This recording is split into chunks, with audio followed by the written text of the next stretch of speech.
Where else can you look like a taco but smell like a hamburger and fries? Only at Burger Emperor. 25 years ago, I was a manager trainee. And on that first day in Imperial Beach, California, I met Dory Radical. Not the wild radical type, but she was a German lady, 60 years old, passionate about the business. And she said, David, I've got 3 points. Uniforms, sanitation, and no hanky-panky and no drugs. So I began my training with Dory. Uniforms. Back then, polyester. I was brown head to toe. I had a nice vest. Pockets. No, they really weren't pockets. It was a red and yellow stripe sewn to that spot. Nothing going in there. Light brown shirt, tie that was orange and yellow. I looked like a taco. And the problem with that uniform was, damn, it kept catching on stuff. I had fuzzballs here, fuzzballs here. I had lines across my thighs from putting away boxes with where this stuff got. And you smell like a burger and fry when you go home.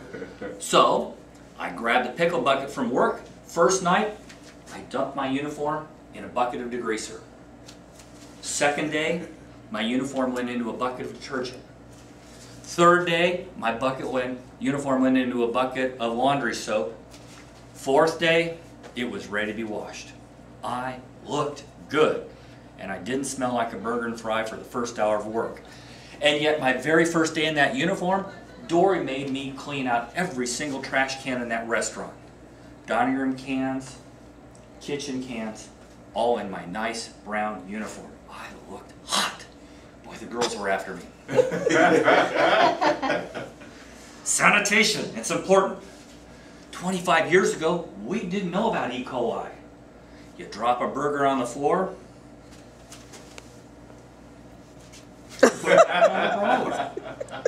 piece of cheese. You know why that orange cheese is orange? It's got oils and vinegar. It will stay orange forever. You could throw it on the sidewalk on Friendly, and it will still be orange 4 days from now. It doesn't change. It's engineered to have no bacteria. And now you think fast food employees are all messed up and there's poor sanitation. And I will tell you, and I will prove to you, that fast food is far superior to fine dining by way of sanitation. It's having to wash hands for 30 seconds. It's having to do sanitizers. It's having to do clean spray bottles and sanitizers under every single workspace. I had a good friend, actually became my wife, who worked for one of the finest restaurants on the West Coast. You might have heard of Chart House, perhaps. National chain at one point. Served great seafood. There were times seafood went well and you got in a pinch. And as you know, if you watch TV, those big pieces of swordfish come in frozen. Sometimes you run out and it's 7 o'clock at night and you need swordfish, so what do? You take that big piece of swordfish, chuck it in a dishwasher, close it. Why are you panicking? It's 200 degrees water. It's just going to thaw up that swordfish in a hurry, ready to go, even heat it a little bit, pull that swordfish back out, cut your fillets, and you're ready to go. That's why fast food's even better than some of the fine dining. That's pretty scary. David, no hanky-panky and no drugs. And drugs did happen in restaurants, especially when I had the entire San Diego Police Department descend on my restaurant, picking up a couple employees who were selling, at that point it was cocaine and marijuana. But the key words were, I would like a hamburger plus onion, small French fry, and a small orange soda. That was the pickup. If that was ordered, you got a bag of dope in your bag as well. Pretty spectacular. Who had an idea? But hanky-panky, David, you're a good-looking young man. And I had blonde hair. It was a lot fuller, down to my neck, down to my shoulders almost. And I had young employees pick up on me. These 16-year-old girls, just fawning. And every time they try to rub against you, and it's like, get away! I don't do that sort of thing. Get away! And it was even in the walk-in boxes.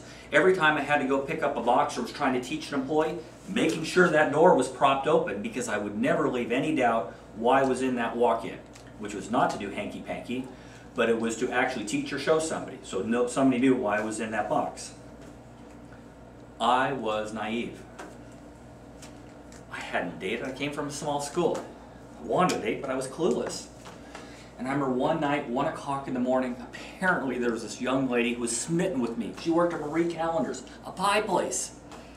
And came in, knocked on the door, 1 o'clock. I've got a peanut butter pie for you.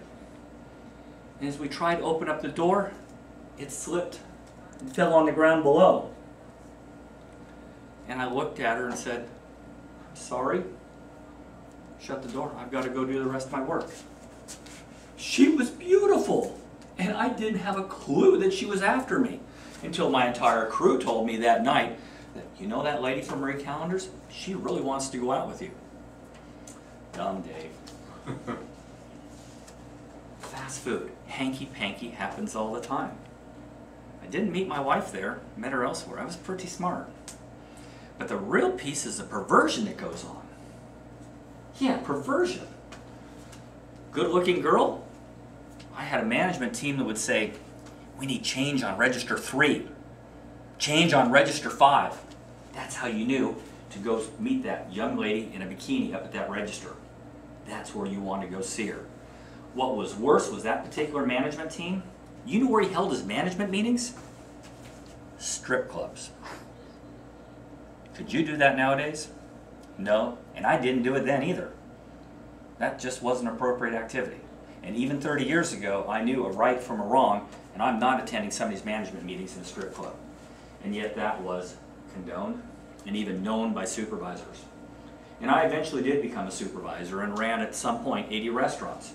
And those were undelible things that Dory taught me that I did myself.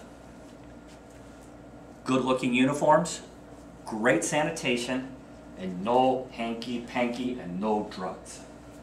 Mr. Toastmaster.